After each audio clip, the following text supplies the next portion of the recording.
지난 시간에 우리는 예수님께서 종말의 시대에 많은 사람들이 미혹을 당하게 될 거니까 조심하라 하셨던 부분까지를 다뤘습니다. 이제 오늘은 거기에 이어서 종말에 일어날 일에 대해서 예수님께서 교훈을 주시는 부분을 다루게 됩니다. 자, 마가복음 13장 7절과 8절로 갑니다. 난리와 시작. 난리와 난리의 소문을 들을 때에 두려워하지 말라. 이런 일이 있어야 하되 아직 끝은 아니니라. 민족이 민족일 나라가 나라를 대적하여 일어나겠고 곳곳에 지진이 있으며 기근이 있으리니 이는 재난의 시작이니라. 하나님께서 이 땅에 이제 가져오시는 종말에는 이제 전조가 있는데 7절에 보니까 난리와 난리의 소문이 있을 것이고 8절에 보면은 지진이 일어나고 기근이 있을 것이다 말씀하셨습니다. 그래서 우리가 역사를 보게 되면은 특히 세계대전이 일어났을 때 1차 세계대전, 2차 세계대전이 일어났을 때 그때 아주 시한부 종말론들이 극성을 이제 부렸죠. 이제 세상에 종말이 왔다 그러면서. 물론 이 세상에 계속 전쟁이 일어나는 것들은 이 세상 종말이 더 가까이 다가왔다는 전조 증상이긴 합니다. 그런데 그게 전부는 아니에요. 그렇기 때문에 예수님께서도 7절 보니까 두려워하지 말라고.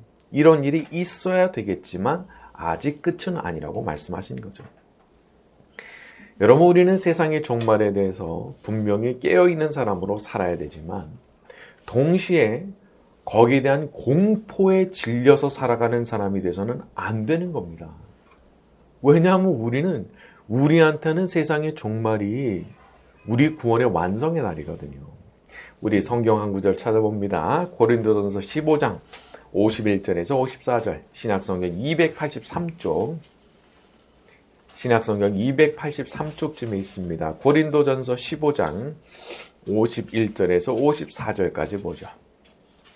신약성경 283쪽, 고린도전서 15장 51절에서 54절입니다. 자, 보라 이렇게 가죠. 시작.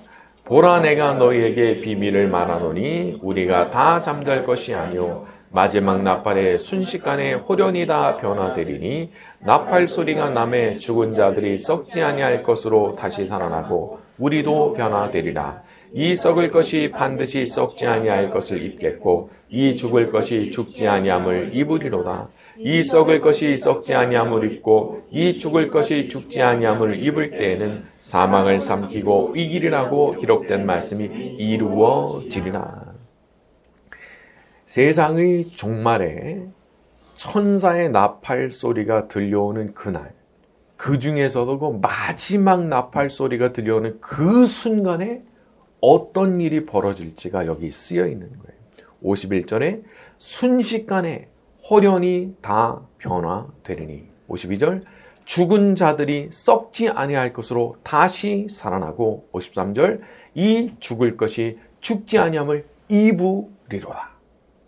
그러니까 죽어있던 사람들이 죽어있던 사람들에게 부활이 이제 일어나고 당시까지 살아있던 사람들에게는 영생이 그냥 완성이 돼버리는, 그 사람들에게 영생이 주어지는 날이 바로 이제 그 날이라는 거예요. 그래서 우리가 세상의 종말에 대해서 전조 증상에 대해서 알고 있어야 되고 그날에 대해서 경각심을 갖고 있어야 되지만 한편으로는 우리가 우리의 구원의 완성이 가까이 왔구나 그런 생각을 하면서 마음속에 거룩한 소망을 품고 살아가야 되는 거예요. 여러분이 이 세상에는 분명히 사람들한테 공포심을 심어서 장사를 하는 사람들이 있습니다. 공포 마케팅이죠. 근데 종교에도 공포 마케팅이 있는 거예요. 그래서 그걸로 사람들의 마음을 미혹하고 자기 말 듣게 하고 이득을 취하려고 하는 사람들이 있어요. 하지만 예수님 말씀하셨죠. 난리와 난리의 소문을 들을 때 두려워하지 말라고. 두려워하지 말라고. 여러분, 우리가 두려워하지 말아야 되는 이유는 우리가 분명하게 택하심 받은 사람이기 때문입니다. 우리 이거 마가복음 13장 27절 밑으로 쭉 내려가서 볼까요? 마가복음 13장 27절 한번 같이 가서 봅시다. 자, 또 그때 시작. 또 그때 그가 천사들을 보내어 들로부터 하늘 끝까지 사방에서 모으리라. 그가 천사들을 보내어 택하신 자들을 사방에서 먹으리라. 우리 예수님께서 택하신 사람들을 다 천사들 보내가지고 그 순간 다 불러 모으신 날이 그날이라는 거예요. 그러니까 우리가 이 날을 두려워할 필요가 없는 것이고 우리한테는 그날이 너무 복된 날이 되는 거예요. 우리 예수님 보내신 천사들이 다 나를 찾아와 가지고 나 데리고 올라가는 날인데 그러니까 우리가 두려워하지 않는 거예요. 자, 그럼 내가 택하신 사람이라는 걸 어떻게 알 수가 있느냐? 그것은 믿음입니다. 믿음. 내가 믿어지는 거예요. 예수님이 날 위해서 십자가에 죽으셨다는 사실, 그리고 부활하셔서 지금도 살아계신 하나님의 아들로서 하늘에 좌정하에 계시고 나를 살피고 계시다는 그 사실이 나는 믿어지는 거예요. 이게 바로 내가 택하심 받았다는 증거가 되는 겁니다. 여러분, 믿음은 모든 사람들의 것이 아니라고 말씀했어요. 근데 그 중에 믿어지는 사람들이 있거든요. 세상의 창조주에 대해서 말씀을 들을 때 그게 믿어지는 거예요. 예수님께서 너의 죄를 위해서 죽으신 거야 말씀을 듣는데 근데 그건 막 믿어지는 거예요. 이런 사람들이 존재하는데 이런 사람들이 봐도 택하심을 받은 사람들이라는 거죠. 자, 그 사람이 그걸 언제 믿게 될지, 언제 그게 믿어지게 될지 우리는 모릅니다. 그게 지금 당장 믿어질지, 혹은 10년 뒤에 믿어질지, 혹은 죽기 직전에 믿어질지 모르겠지만 믿음을 가지게 된 바로 그 순간부터 우리가 뭘 알게 되느냐 하면 내가 원래 택하심 받았던 사람이구나. 그걸 그때 가서 아는 거예요. 언제? 진짜 믿음이 생겼을 때 그걸 알게 되는 거예요. 그러니까 이게 참 이게 이 택하심이라고 하는 이 진리 자체가 너무 높고 거룩한 곳에 있기 때문에 이성이 닿지를 못하거든요. 그러니까 인간이 미리 알 길이 없어요. 그 사람이 택하심을 받았는지 안 받았는지 미리 알 길이 없어요. 사도 바울이 핍박자로 서 있던 그 시점을 생각해 보면은 이 사람이 택하심 받은 사람이라고 누가 상상하겠어요? 아무도 상상 못해요. 그런데 택하심을 받았다는 걸 언제 알게 되느냐? 믿음이 딱 생겨났을 때. 그때 사후적으로 알게 되는 거예요. 미리 아는 게 아니에요. 믿음이 생겨난 그 순간부터 하나님께서 나를 택하셨구나. 그걸 알게 되는 거예요. 참 이게 이제 신비한 거죠.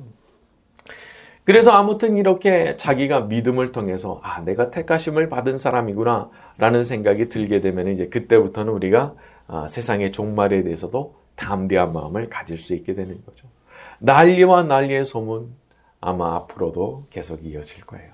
안타까운 일이지만 지진도 기근도 많이 있겠죠. 이번에 캘리포니아 LA의 산불도 대단했죠. 하와이도 그렇게 불이 나고. 참 그런 일들을 보면은 걱정스러운 게 사실이지만 그렇다고 해서 내가 그렇게 공포에 질려서 살아가야 되느냐 그런 건 아니라는 거예요. 지금 2025년도의 분위기를 생각하면은 한 10년 전과도 너무 다르다는 생각을 해요. 한 10년 전만 해도 사실 국제전쟁이 일어난다. 이런 거 참 상상하기가 어려운 분위기였거든요. 그런 게 일어날까 싶었는데 지금은 또 완전히 분위기가 변해서 언제 어디서든지 이 전쟁이라는 거 일어날 수 있구나. 그런 생각을 하게 되잖아요. 하지만 우리는 그런 가운데서도 택하심을 입은 사람들이기 때문에 흔들리지 않는 마음으로 담대한 믿음으로 이 종말의 시대를 살아가야 되는 거죠. 그런 담대한 믿음의 소유자가 되는 저와 여러분이 되기를 바랍니다. 자, 우리 마가복음 돌아가서 9절을 같이 읽어봅니다. 너희는 스스로 시작. 너희는 스스로 조심하라. 너희를 회당에서 매질하겠으며 너희가 권력자들과 임금들 앞에 서리니 이는 그들에게 증거가 되려 함이라. 이 구절을 보면은 조금 이해가 쉽지 않은 부분이 있는데 마지막에 이는 그들에게 증거가 되려 함이라 라는 부분입니다. 증거가 된다. 이게 무슨 뜻일까요? 이 부분은 현대인의 성경 같은 경우는 이렇게 번역해요. 나 때문에 너희가 총독들과 왕들 앞에 끌려갈 것이나 오히려 이것이 그들에게 나를 증거하는 기회가 될 것이다. 세상의 종말에 일어나는 일 중 하나는 대대적인 핍박입니다. 그래서 우리 그리스도인들이 권력자들에게 끌려가고 왕들 앞에 서게 되는 거죠. 신문받고 말이죠. 근데 놀라운 것은 바로 그 자리가, 끌려가서 말하게 되는 그 자리가 오히려 그들에게 예수님에 대해 증언하는 기회가 될 것이라고 말씀하고 계시는 거예요. 여러분, 우리 하나님은 모든 것을 기회로 바꾸시는 분이십니다. 물론 위기인 건 맞아요. 근데 하나님께서는 그 위기의 순간마저도 또 다른 누군가에게 복음이 전해질 수 있는 그런 기회로 만들어 버리시는 거죠. 사도 바울이 딱 그 케이스죠. 로마로 끌려가서 순교하게 됐지만 그 과정에서 총독 만나서 다 얘기합니다. 그리고 분봉 왕을 만나서 막 얘기를 하고, 또 어떤 섬에 가서는 거기 또 추장하고 얘기를 하게 되죠. 그러면서 곳곳에서 마지막에는 로마 황제까지 만나면서 다 복음 전하는 그런 기회를 맞이하게 되는 거예요. 빌립보 같은데 감옥 들어갔을 때는 어떻게 됐어요? 거기서 간수, 전혀 생각하지 못했지만은 간수가 한밤중에 그 사건 때문에 예수님 믿게 되고 온 가족이 다 세례받는 일이 일어났잖아요. 그래서 우리가 보면은 이렇게 쓰임을 받는 사람들인 거예요. 내가 마음속에 예수님 믿고 내가 분명히 복음을 소유하고 있는 사람이라면 하나님께서는 얼마든지 나를 붙들어서 쓰실 수가 있는 거죠. 그래서 내가 위기 가운데서 어떤 분들을 만나게 하시고 또 그분들한테 복음을 전하게 하시고 그분들이 하나님 나라 일원이 되게 하시는 일들을 날 통해서 하실 수 있는 거예요. 저는 이 부분을 보면서 참 사람 인생이 자기 게 아니구나 그런 생각을 또 하게 됐습니다. 그러니까 모든 것 뒤에 하나님의 섭리와 역사하심이 있고 그 섭리가 나를 붙들어서 나를 막 사용하시는 거예요. 그리고 우리 하나님은 그 모든 일들을 스스로 행하시면서도 그 일에 쓰임받는 우리들한테 또 상을 주시는 분이시기도 하죠. 사실 나는 그냥 내가 처해 있는 상황에 따라서 그냥 최선을 다했을 뿐이에요. 어쩌면 나는 늘 살던 대로 살았을 뿐이에요. 그런데 어느 순간 뒤를 딱 돌아보잖아요. 그러면 하나님께서 나를 사용하셔서 일하시는 흔적이 보이는 거예요. 요게 신기한 거예요. 그때 하나님께서 나를 통해서 일하셨구나. 하나님께서 나를 사용해 주셨구나. 그것을 그때 이제 알게 되는 거예요. 우리는 참 부지불식간에 나도 모르는 가운데 하나님께 쓰임을 받아요. 왜냐? 하나님께서 택하신 사람이고 하나님 자녀가 된 사람이고 하나님께서 우리 인생에 개입하시는 그런 사람들이거든요. 남은 생에 살아가는 동안 우리 하나님께 더욱 귀하게 쓰임받으며 살아가는 저와 여러분이 되기를 바랍니다. 자, 우리 10절로 넘어갑니다. 또 복음이 시작. 또 복음이 네, 어떤 학자는 이 구절을 보면서 예수님의 초림과 재림 사이에는 종말의 시대는 은혜와 복음 전도의 시대다 이렇게 말을 하더라고요. 그러니까 지금 이 시대가 막 종말이 다가온다고 막 공포심에 사로잡혀서 전전긍긍해야 되는 시대가 아니라 구원의 역사가 마지막으로 일어나는 시대이기 때문에 더 은혜의 역사가 풍성하게 될 것이고 더욱더 내가 복음을 전할 기회를 가졌다는 것에 대해서 생각을 깊이 해야 되는 그런 시대라는 말씀이에요. 저는 참 이 얘기를 들으면서 고개가 끄덕여졌어요. 우리가 종말의 시대를 살아가지만 그렇다고 해서 우리가 이 세상을 볼 때 너무 비관적으로 보고 막 쓰라린 심정으로 이 시대를 보면 그러면 안 돼요.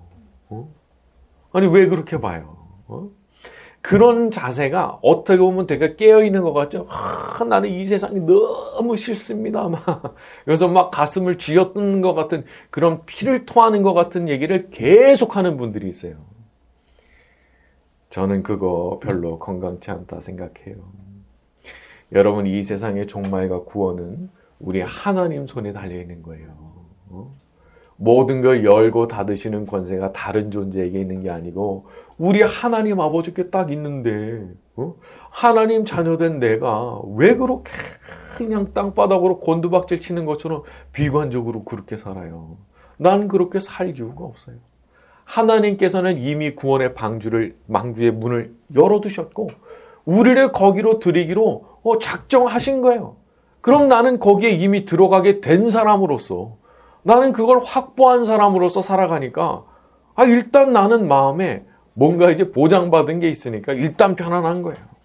그리고 그런 사람으로서 내가 거기 마지막으로 들어가는 그 순간까지 남아있는 그 기회를 통해서 내가 하나님께 쓰임받고 다른 사람들을 한 사람이라도 데려가야 되겠다. 그런 생각을 해야 되는 거죠. 우리 모두가 이 종말의 시대에 은혜로우신 구원의 역사, 복음 전도의 도구로 쓰임받는 사람들이 되기를 바랍니다. 자, 우리 11절로 갑니다. 사람들이 시작. 사람들이 너희를 끌어다가 넘겨줄 때에 무엇이든지 그때 너희에게 주시는 그 말을 하라. 말하는 이는 너희가 아니요 성령이시니라. 자, 이것이 아주 구체적으로 구현이 된 사례를 한번 가서 봅니다. 사도행전 4장 6절에서 14절입니다. 사도행전 4장 6절에서 14절, 신약성경 192쪽. 사도행전 4장 6절에서 14절입니다. 신약성경 192쪽. 자, 대제사장 안나스와 이렇게 가져갑니다. 시작. 대제사장 안나스와 가야바와 요한과 알렉산더와 및 대제사장의 문중이 다 참여하여 사도들을 가운데 세우고 묻되 너희가 무슨 권세와 네 이름으로 이 일을 행하였느냐. 이에 베드로가 성령이 충만하여 가로되 백성의 관원과 장로들아 만일 백성에게 행한 착한 일에 대하여 이 사람이 어떻게 구원을 얻었느냐고 오늘 우리에게 질문하면 너희와 모든 이스라엘 백성들은 알라. 너희가 십자가에 못 박고 하나님이 죽은 자 가운데서 살리신 나사렛 예수 그리스도의 이름으로 이 사람이 건강하게 되어 너희 앞에 섰느니라. 이 예수는 너희 건축자들의 버린 돌로서 집 모퉁이의 머릿돌이 되었느니라. 다른 이로서는 구원을 얻을 수 없나니 천하 인간의 받을 만한 다른 이름을 우리에게 주신 일이 없음이라 하였더라. 저희가 베드로와 요한이 보고 알았다가 알고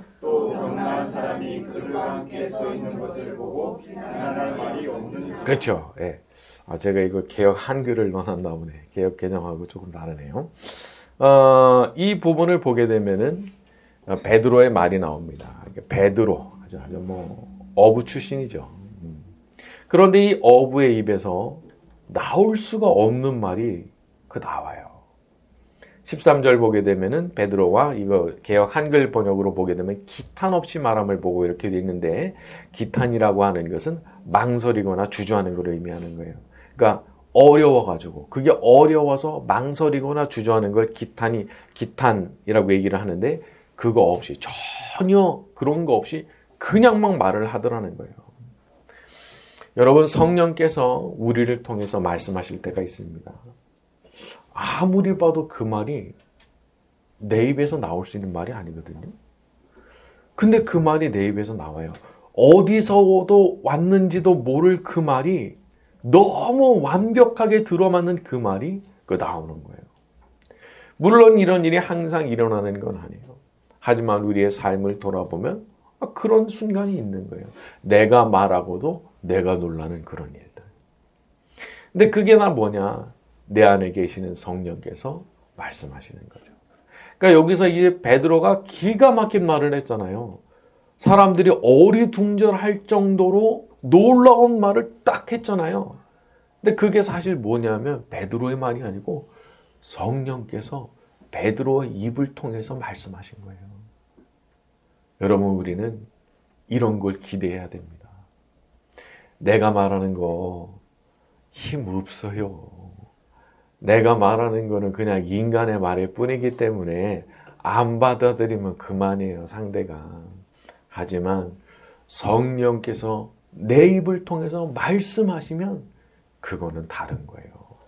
이거는 완전히 다른 거예요. 효력을 발휘할 수밖에 없는 거예요. 저도 이제 살다 보니까 그런 거를 이제 종종 경험했을 때가 있는데 그게 되게 엄청 선명하더라고요. 제일 좀 레벨을 좀 낮춰서 본다 그러면은 제가 주일이나 수요일에 이렇게 설교할 때 그때 갑자기 떠오르는 영감이 있어요. 그러면 그때 그 영감이 아주 강하게 임하는 말씀이 있거든요. 근데 미리 준비된 게 아니에요. 그 순간 저를 딱 사로잡는 그 말이 그냥 나오는 거예요. 근데 대개 보게 되면은 나무노무를 한다든지 그런 걸 보게 되면은 그 부분이 굉장히 핵심적인 포인트가 되는데 미리 준비된 게 아니에요. 그거는 성령께서 하셨다 그런 얘기거든요. 또 아주 좀 레벨을 높여서 보게 되면 제 머릿속에 아주 선명하게 기억나는 게 한 3번 정도가 있어요. 굉장히 어떤 논쟁이 벌어지는 상황이었거든요. 그래서 제가 일어나가지고 딱 손을 들고 얘기를 하는데 제가 준비한 말이 아니고 다른 말이 나오는 거예요. 제가 준비한 말이 아닌데 다른 말이 나오면서 상황이 딱 종결이 되더라고요. 놀랐어요. 저도 놀랐어요. 제 입에서 그런 말이 나올 줄 몰랐기 때문에. 근데 그런 것을 보면은 제가 확신을 하는 거예요. 이거 분명히 있는 말씀이다. 진짜 있는 말씀이다. 그러니까 우리가 얼마나 소망을 가지고 기도해야 되겠어요. 저에게도 말을 넣어주십시오. 정말 지혜로운 말. 성령께서 저를 통해서 말씀해 주시기 원합니다. 제가 그 말을 하게 되기를 원합니다. 오늘 살아가는 우리 모두에게도 이렇게 성령께서 할 말을 입에 넣어주시는 풍성한 역사가 일어나게 되기를 예수님의 이름으로 축원합니다. 네. 내게 진정 사모하는 친구가 되시는 구주 예수님은 아름다워라. 산 밑에 백합화요 빛나는 새벽별 주님 영원할 길 아주 왔도다. 내 마음이 아플 적에 큰 위로 되시며 나 외로울 때 좋은 친구라. 조는 저 산 밑에 백합 빛나는 새벽별 이 땅 위에 이길 것이 없도다. 내게 맘의 모든 염려 이 세상 고락도 주님 항상 같이 하여 주시고 시험을 당할 때에 악마의 계교를 즉시 물리치사 나를 지키네. 온 세상 날 버려도 주 예수 안 버려 끝까지 나를 돌아보시니. 주는 저 산 밑에 백합 빛나는 새벽별 이 땅 위에 비길 것이 없도다. 내게 마음을 다하여서 주님을 따르면 길이 길이 나를 사랑하리니. 몸을 불이 두렵지 않고 창검도 겁없네. 주는 높은 산성 내 방패시라. 내 영혼 먹이시는 그 은혜 누리고 나 친히 주를 뵙기 원하네. 주는 저 산 밑에 백합 빛나는 새벽별 이 땅 위에 비길 것이. 3절 다시 갑니다. 내 맘을 다하여서 내게 맘을 다하여서 주님을 따르며 길이 길이 나를 사랑하리니. 몸을 불이 두렵지 않고 창검도 겁없네. 주는 높은 산성 내 방패시라. 내 영혼 먹이시는 그 은혜 누리고 나 친히 주를 뵙기 원하네. 주는 저 산 밑에 백합 빛나는 새벽별 이 땅 위에 비길 것이 없도다.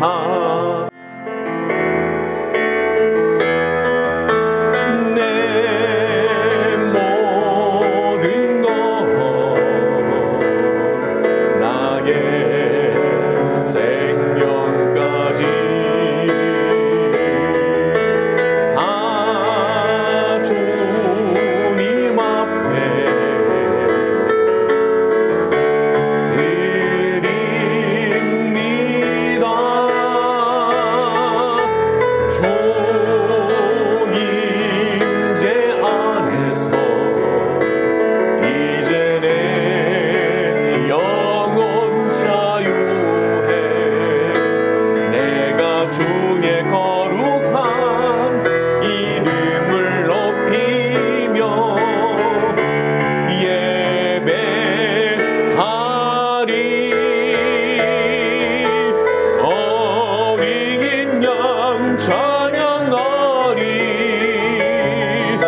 샬롬